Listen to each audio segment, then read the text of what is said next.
Come join the Common Sense Nation. Greetings. Hello, ladies. I'm Gwen from Round the Curve Table. Thanks for tuning in. I hope you'll join us around the Curve Table. Round the Curve Table is a video podcast where we discuss a vast array of topics from the ladies' point of view. These days, there's so much going on around us, to our country, that sometimes we need to become vocal. Because these days, sometimes it's not a blue thing or a red thing, it's a common sense thing. Around the Curve Table, we interact with amazing ladies from around the country. So join Brenda and I weekly as we discuss things from around the Curve Table. Thank you, and God bless.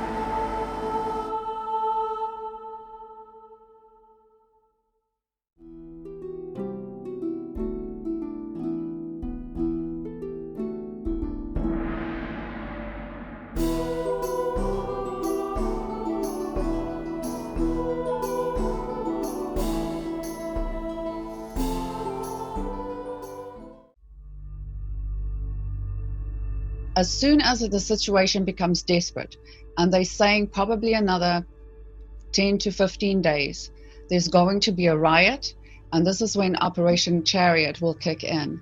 And we are looking at a potential another Rwanda, where in one day, just hundreds and thousands of people just get wiped out because they are a certain ethnicity or a certain language, and that's why I'm on your show. Hey friends, Shawn from SGT Report here. This is a really important interview, so thanks for tuning in. Before we begin, I just want to say a couple of things. There is some remarkable evidence and testimony now coming out from New York City, where an ICU doctor unknowingly describes the effects of 60 gigahertz on patients. Cameron Kyle Siddell's testimony has been republished on the Dana Ashley channel. I've shared it at the Phaser and at SGT Report, and I'll link it below. There's so much more to this story, as we all know. Meanwhile, Bill Gates is trumpeting immunity certificates as a way to get back to normal and allow people to travel, as his pal, Henry Kissinger, calls for global governance. COVID-19, the coronavirus, is being used to roll out fascist and tyrannical lockdowns around the globe. In fact, what you're seeing right here in this video is not from Wuhan, China. It's Mexico. Get this. They shut down all the hotels in Puerto Vallarta, where Jeff Berwick and his family was staying, and they ordered people to leave. And this is what they ran into on their way back to Mexico City. So, as you will learn in this interview with Brendi Wells, they're using the coronavirus in South Africa as a reason to militarize the streets, and high-ranking members of the military there say they will enforce any order they're given. So before we begin, just a quick word from our sponsor. With practically everyone working from home now, VPN security is required. With more and more hackers and identity thieves on the prowl, if you don't have a VPN, now is the time to get one. Virtual Shield has the easiest and fastest VPN on the market and offers a free 30-day trial. Here, let me show you how easy it is to protect yourself. You just go to virtualshield.com or app or Google Play Store and download the Virtual Shield free 30-day trial, install it, and click connect. Take a look. Once I'm connected, my IP address says it's one coming out of Chicago, and I don't live anywhere near Chicago, Illinois. Due to economic hardship caused by the coronavirus lockdown, Virtual Shield wants to extend a Customer Appreciation Month to everyone and offer 50% off all VPN plans and all premium add-ons, including Protection Plus, Residential Access, and VIP Performance plans. So sign up to a free 30-day trial to Virtual Shield VPN to see what the hype's about. You have nothing to lose. I'll leave the link below this interview. Hey friends, thank you so much for tuning in and welcome back. I'm very eager to have this discussion with Brendi Wells. She is the wife of John B. Wells, and Brendi was born and raised in South Africa and has been on the forefront of making the world aware of what was and is currently going on in South Africa today. Since 2014, she has exposed the atrocities and heartbreaking reality of the persecution her people are suffering as a result of the 1994 communist takeover disguised as a democracy. She is currently living in America with husband, John B. Wells, whom she met when she was on his show, Caravan to Midnight, in August of 2014. Together, they have taken awareness of this cause to the highest levels of governments around the world, and today she will explain what the next steps are in rescuing a nation of people from an otherwise sure extinction. Brendi, welcome. Hi, Shawn. How are you? Thanks for having me. Well, it's great to have you on, and thanks for coming on. And you've sent me a number of sound bites and MP4s and all sorts of things that I think we'll try to play for the audience here today. Where would you like to begin?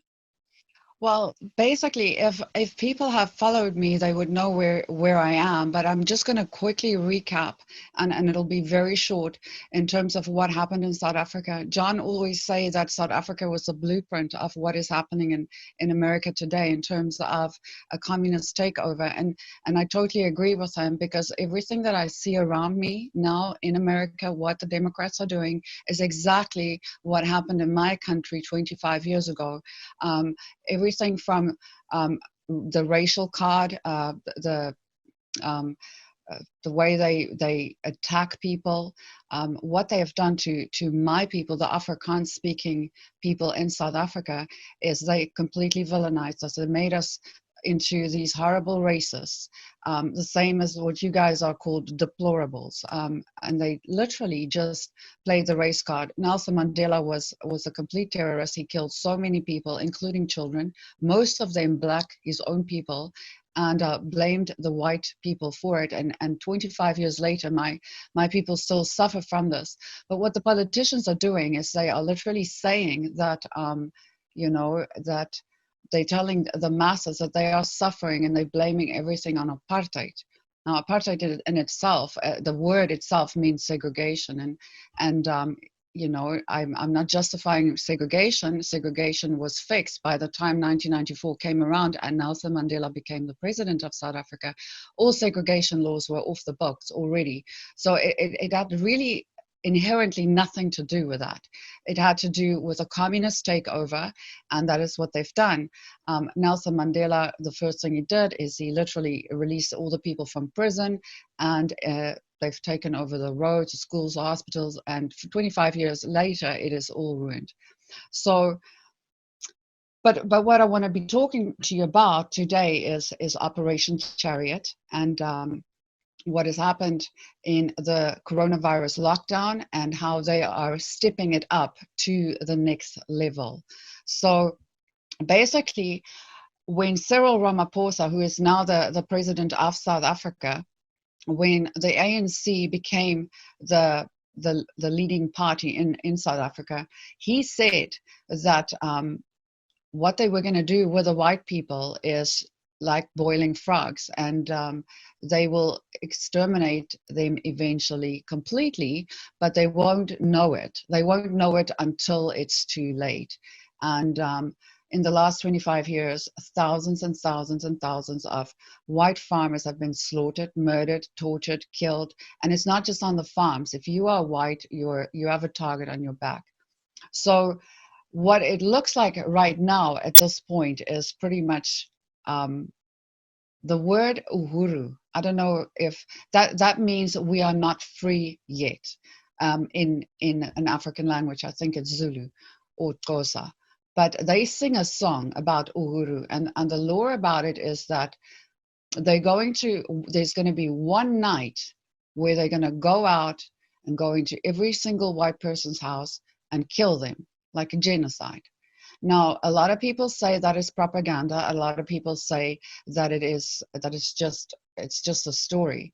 But I have voice clips here of somebody that lives in the township that says, no, it's not propaganda. That's what we talk about. We sing songs about it. We're waiting for that day. So this is why I'm on your show, because this is what I want to show. And if there's a document, can I share my screen quickly? Yeah, for sure. Okay, so there's a document that the government of South Africa released the day of the lockdown, and that is where they announce that they are going to shut down the country completely, and they are calling up the infantry, military. So the situation, they just explain here what they're going to do. You can see it was on the 22nd of March, and they just say, okay, we're going to go into lockdown. SANDF is the South African National Defence Force, and they're saying which people, or which SAI is South African infantry, which battalion is going to be deployed in which areas. And I don't want to read through the whole thing because it's going to take time. But as you see, they're calling it Operation Chariot. So that kind of caught my eye, and I wondered, what on earth does that mean? So then I looked into Operation Chariot. I'm just going to stop sharing my screen. I looked into Operation Chariot, and it is actually an operation that was that happened in Germany during the Second World War, where they took out all these racists, you know. So in South Africa, the white people are, you're just racist. You're just racist because you're white. I mean, whether or not you are, in fact, a racist is irrelevant.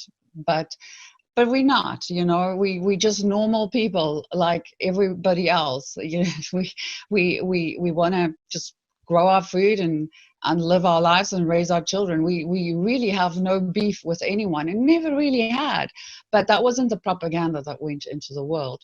So basically what has happened as a result is that I just need to get to my little file here so I can open this link for you.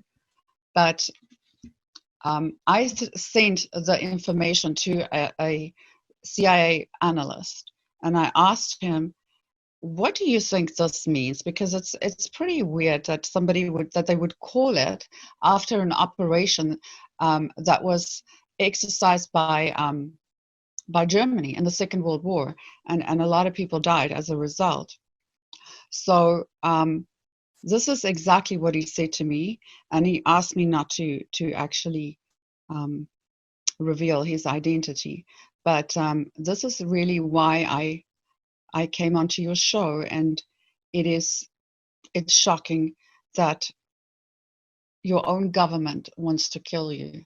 I mean, the previous president of South Africa sang songs about how they're going to kill the farmer, kill the boer, and that cabinet is going to hit us with a machine gun. There's buses being branded, your land or your life, land or death. I mean, and openly threaten us like that. But this is the words that came from the CIA analyst. He says, Operation Chariot took out a strategically critical Nazi, the racist analog, you can see that it's there, infrastructure required for Germany to project power from their relatively secure embattlement during a time of war against a power inferior opponent in a limited time frame.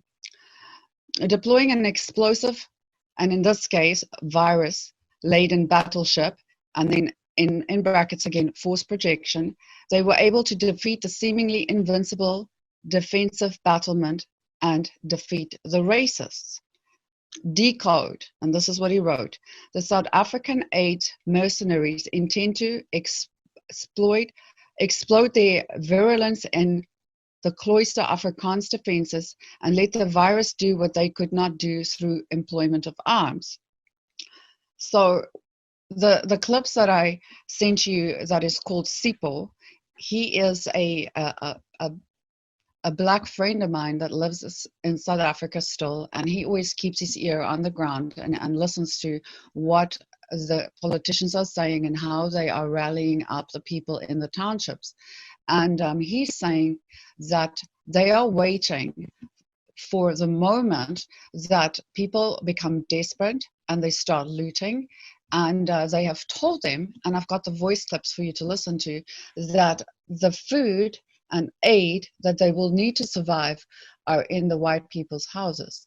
So Oh, God. He is saying that it is definitely political. It is definitely a racial thing.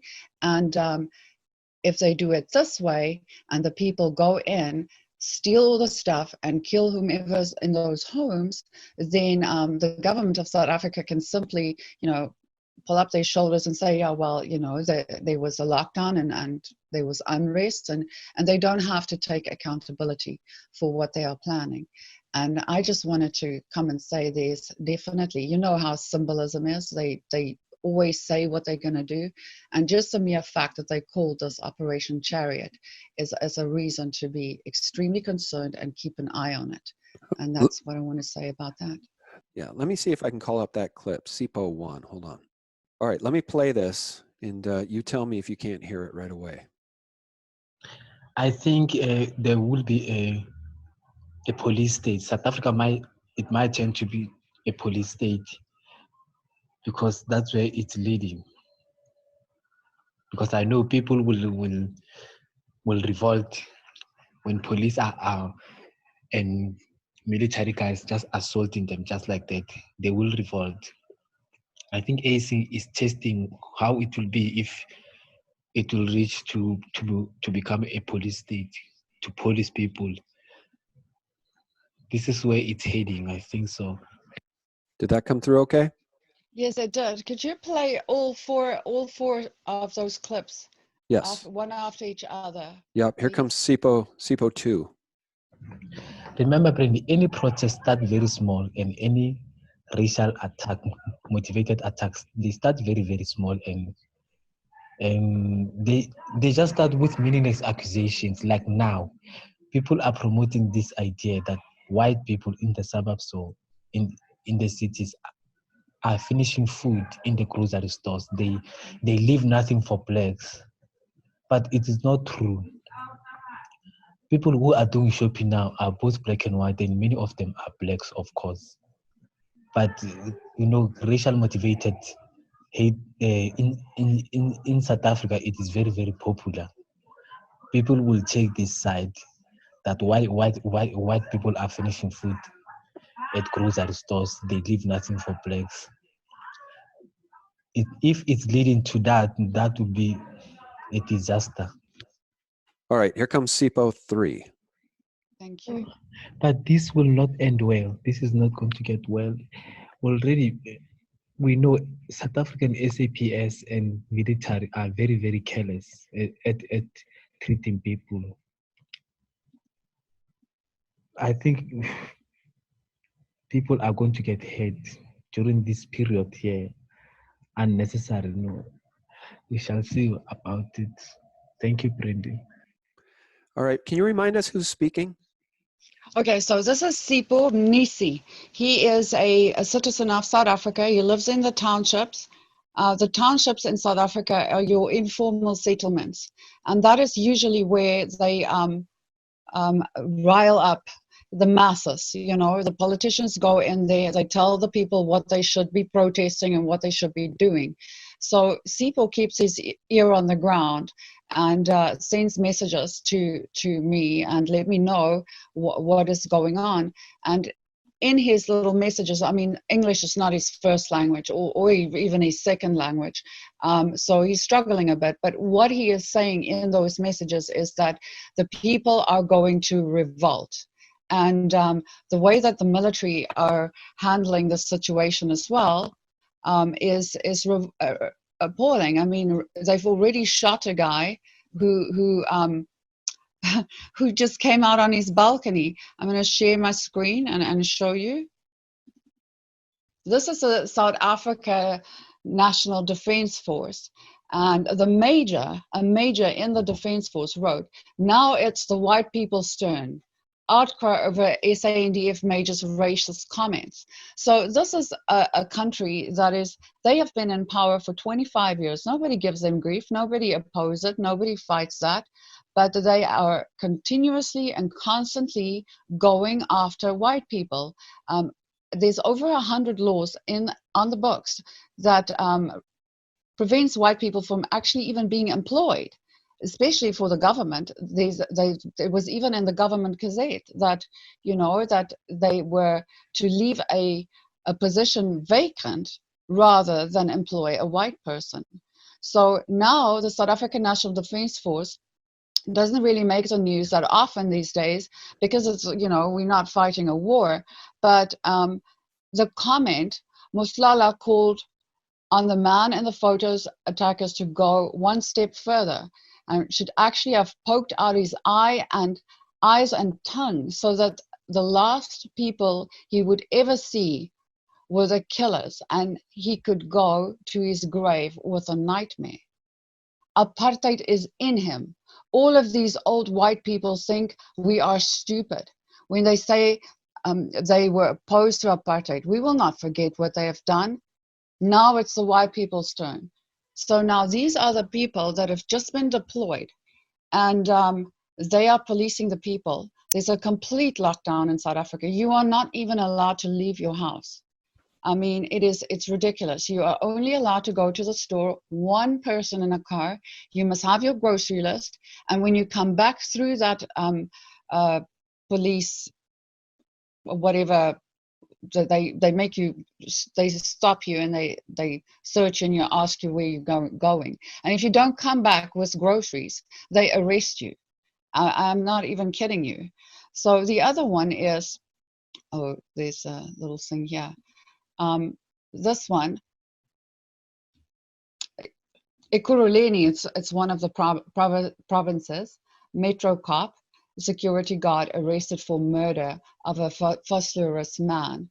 So this is a man who literally just went, he's a 40-year-old man who was shot on Sunday while standing at his home's veranda during the COVID-19 lockdown enforcement. So, and there's many of these articles. I don't really have the time to go all through them, but they're literally shooting people that just step out of their house. They haven't shot a black person. They're just shooting the white people.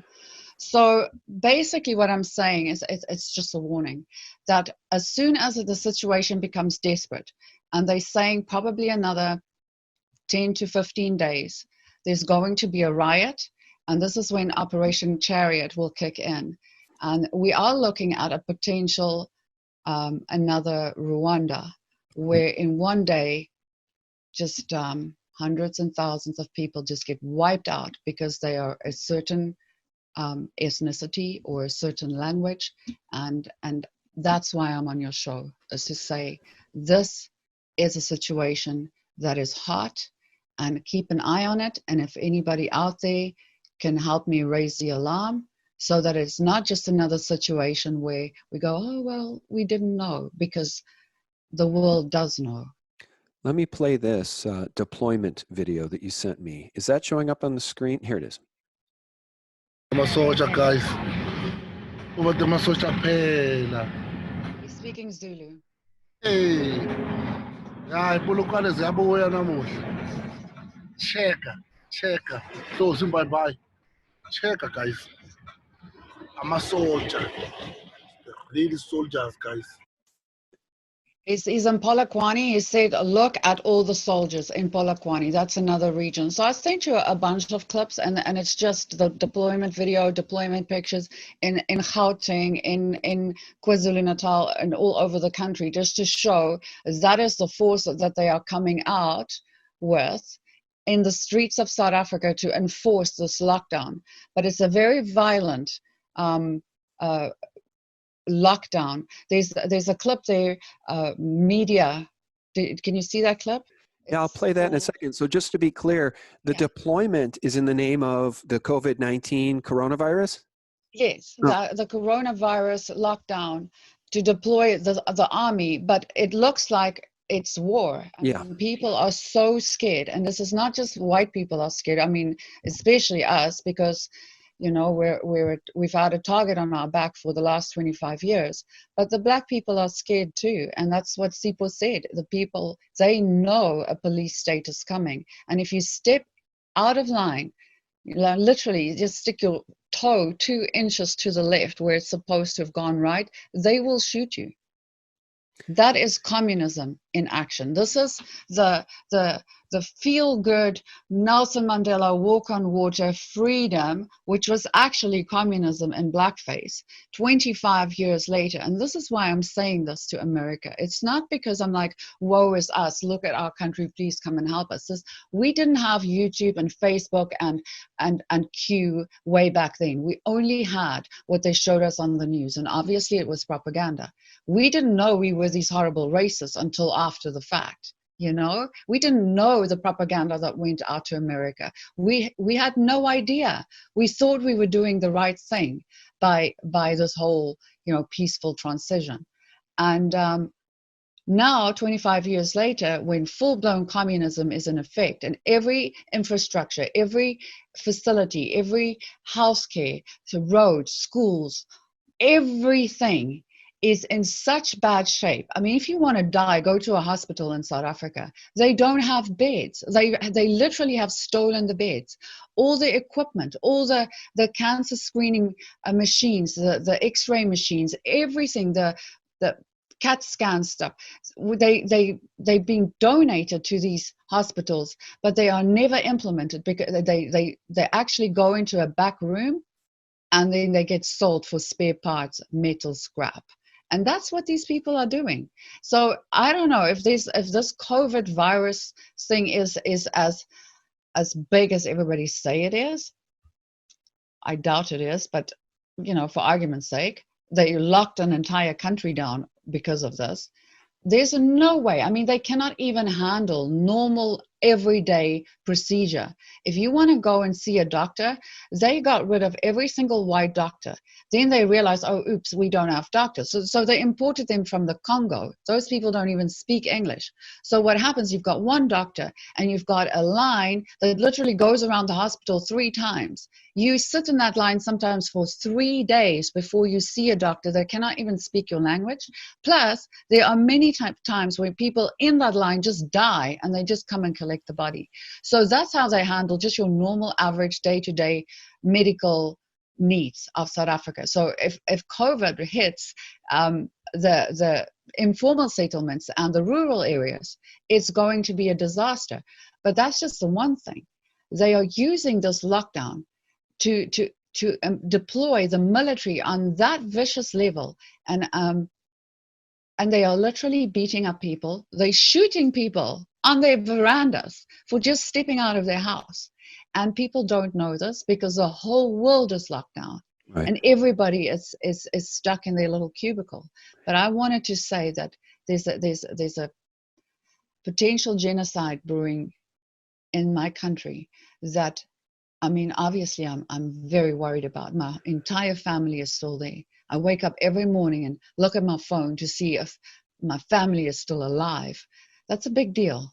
Yeah, that's what I was going to ask you. We'll play this media attack clip in a second, but I was thinking about that while you were talking. You were born and raised in South Africa. My question was going to be, do you still have family there? And what will it take before they finally get scared enough to get out? Or is this just one of those things where you're like, no, I'm going to stay and I'm going to fight. But boy, the whole apparatus is being turned around against Caucasian people. And that's got to be damn scary if you're still living there. It's not a question of staying and fighting and what will it take to get out. They have denied my son's a tourist visa 3 times. He couldn't even come to my wedding with John. They denied his visa to come to my wedding. And in the last 3 years, we have applied every year for him to just come and visit. They deny it. They say that he cannot prove that he has enough assets to come back to South Africa. He's a child. I mean, he just finished studying, but I mean, he cannot even get a job as a waiter. A couple of my friends have actually even committed suicide because they couldn't get out. So he's a prisoner. Literally trapping them in South Africa and not allowing them to leave. He's a prisoner in his own country.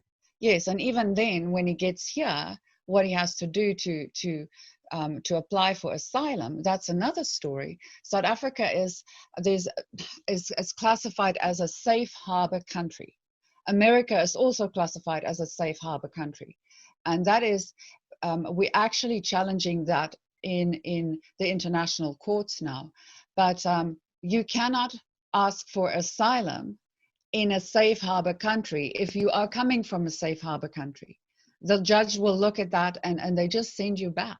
So Let me- many South Africans have tried to escape. The ones that had money, they got out. There are more South Africans living outside of South Africa than inside of South Africa. And I'm talking about white people now. But the ones that could get out, got out. The ones that are left are stuck. There's, of a population of about 70 million people, there's only about 4 million white people left. And you know, the word genocide, if you look at it, it's not just killing them indiscriminately, but it is marginalizing them, taking away their faith, taking away their ability to work, taking away their, you know, so gradually just taking these people. There's what they It's call like boiling a frog. Yeah, it's what they call squatter camps. Squatter camps is where it's just a piece of land, usually an old rubbish dump, and they just take corrugated iron boards and just make a little shelter. There's no sanitation, no toilets, no water, no electricity. There's nothing. It's just, you just live there. And they're estimating that there's almost 800,000 white people in these squatter camps. And these are people that are engineers, doctors, qualified people that is just, they cannot get work. They cannot find work because they are white. Now, I ask you, a people that became free from what they deemed the worst racial situation in the history of mankind was, which is another story and another interview altogether. They are treating the whites so bad, and I think, and it's not just what I think, that people have said this, they want us all dead. But when we are dead, I don't know who's going to pay the taxes, because they've just about emptied the treasury. Yeah. And but that's not even that. What will happen is there's 7 different tribes. There's Zulu, Xhosas, Vendas, Sesotho's, and they will just start tribal warfare again. Yeah. That is why we had the homelands. We gave every tribe their own country, so that they could raise their kids and teach them in their own language. It wasn't apartheid. The word was villainized and weaponized. What we did is we gave every tribe and tongue an opportunity to rule themselves, self-determination. And if you go and look on YouTube, and if the President Verwoerd, which they also call the father of apartheid, and he's been villainized so badly. But there's videos on YouTube where he's talking to the homeland leaders, and you can see how grateful they are and how happy they were. But the New World Order and the people that want a one world government didn't like that. So they destroyed it, and they villainized everyone as a result. And the people everybody was marching for to end apartheid, they are worse off today. Sipho is one of them that spoke to. They're sitting in townships. They don't have health care, which they had for free. They have nothing. And they are more poor today than they were under this so-called horrible apartheid regime. Look, no government is perfect. But we didn't indiscriminately kill thousands of black people just for the sake of it. We didn't. The only time that there was really conflict is when the ANC, ran by Nelson Mandela, planted bombs all over the country, blew up power stations, blew up restaurants, blew up shopping centers. And then they started marching.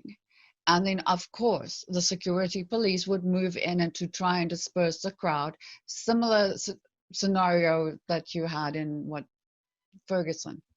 Well, it's the same thing going on in Portland with Antifa. Yes.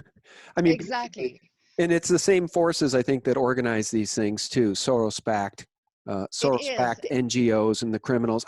Just before I forget, how old is your son? Is he college aged? Yes, he is now 24. We started the procedure when he was 20, which still made him a minor.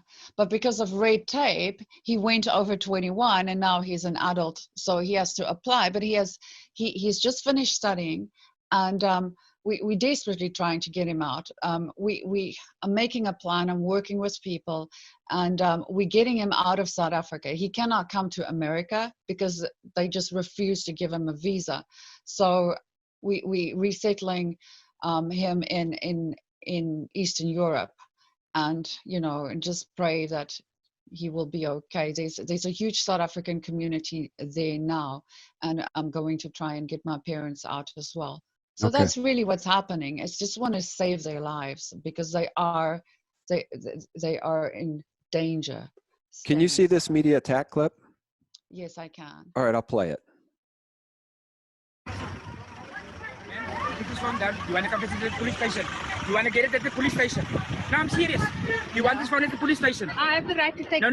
You're not part of media. I am. You're not part of I media. am. Sorry. Then take your phone at the police station. Take it to the police station. Can I show you my media pass? No, it will go to war room. No, it will go to war room. That's my pass. No. So her media pass got taken, confiscated from her, and she also got beaten up. And she had a press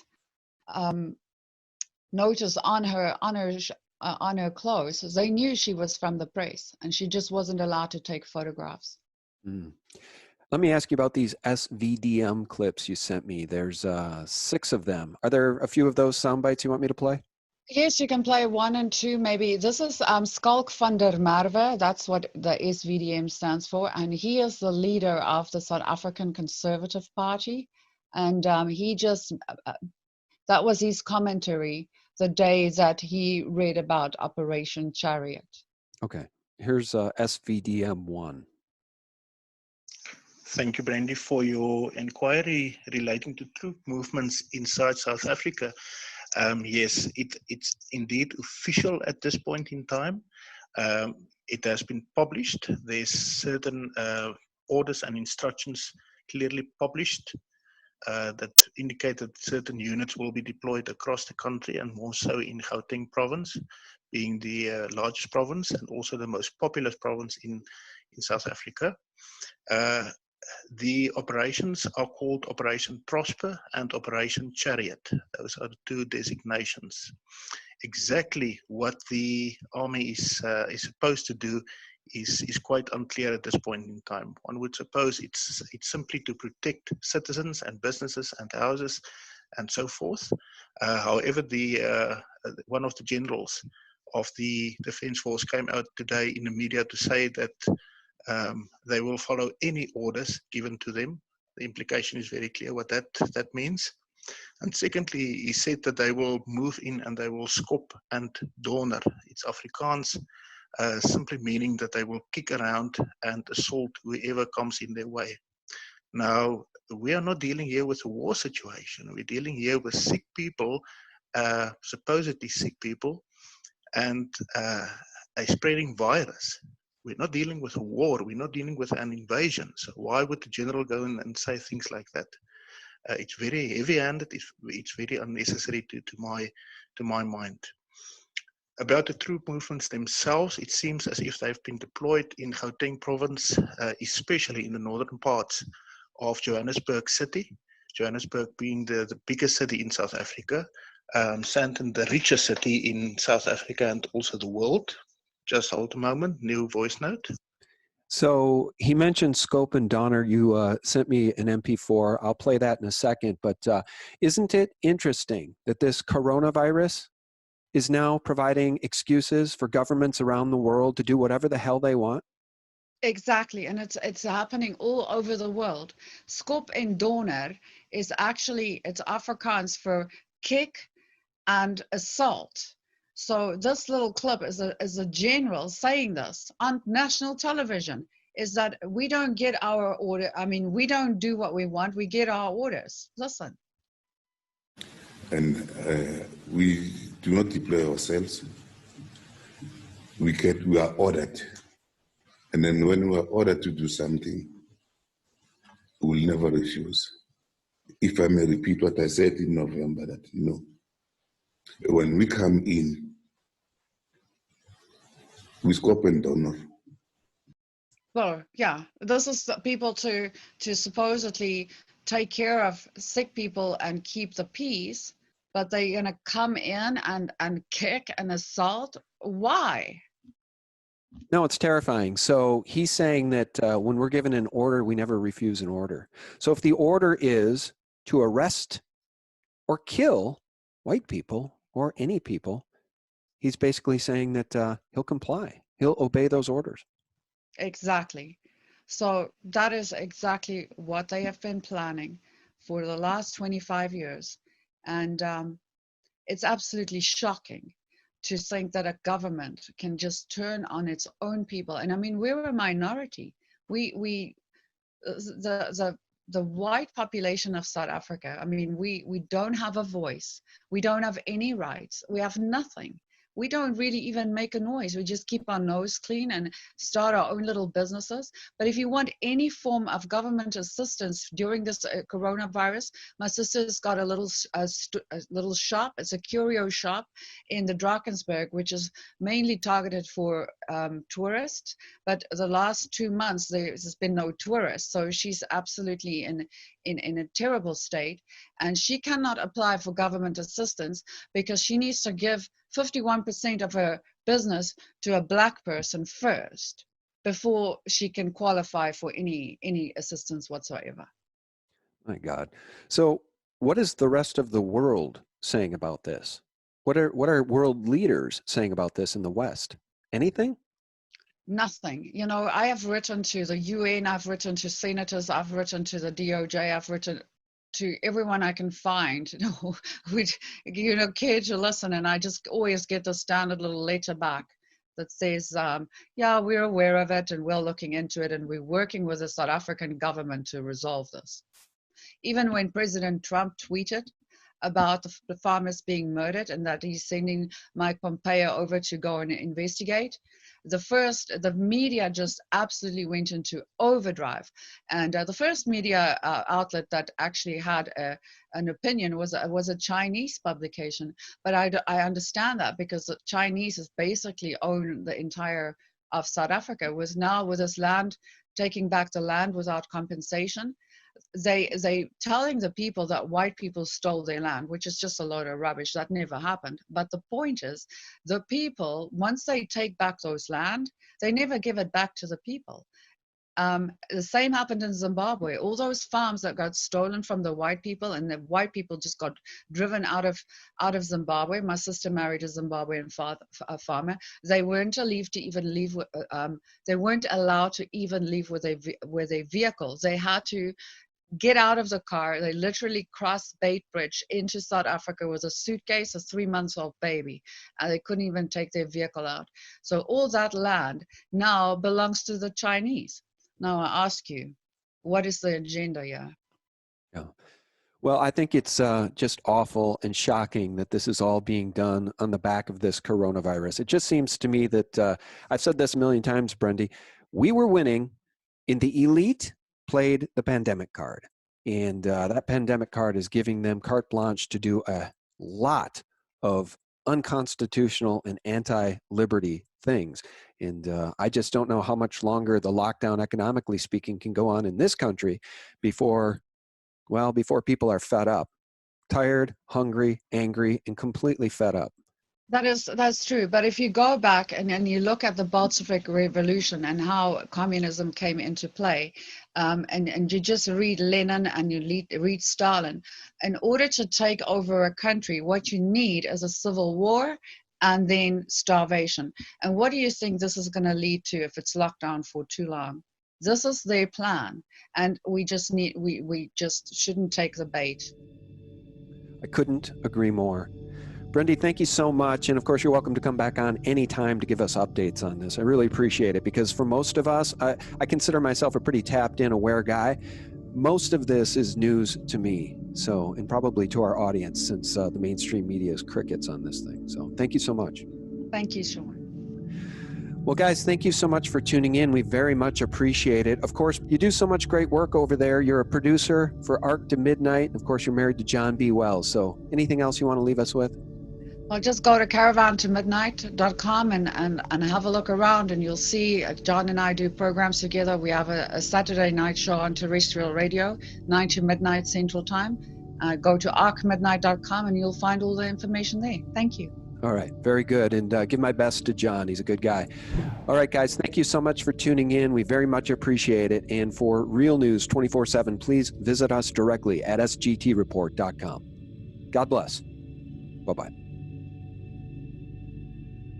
It's either stay in your house and watch your whole life disintegrate before you, or go out and demand that you be allowed to live as a free, sovereign human being and take the risk of getting the virus or whatever you have to do. We're getting to the point. I don't think it's going to last a couple more weeks before the people stand up and say, screw this, Mr. Government. You don't know what the hell you're doing. We're going to take back our lives.